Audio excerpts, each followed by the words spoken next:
Ujamaa is to build and maintain and own stores. Those are the individuals, vendors who have their own places and things. That is one of the ways, and one of the ways we help that is we support those things. That's why when we have vendors here, we always encourage the community to go upstairs and support the vendors.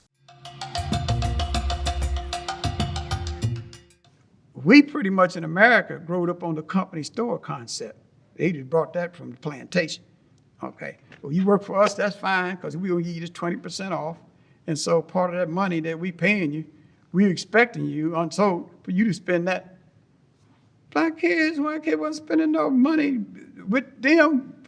They was getting that check, bringing it back to the community, doing the things that they like to do, spending on doing the things that they wanted to do, buying the clothes that they liked, what have you, okay? How could somebody turn a dollar over 7 times or 10 times in a black community? That's how it was done. That's exactly how it was done. Black kids could go out and work, and black people could go out and work, make money in other communities, and bring all the money back to their community.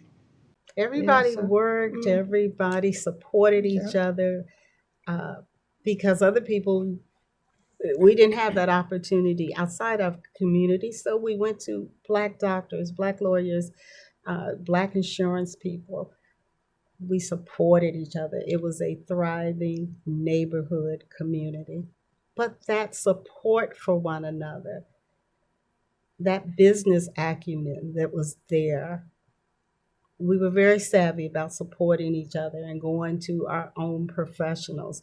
That is something that people just need to be conscious of. Every group supports their own so that they can get to the point of having something for the following generation.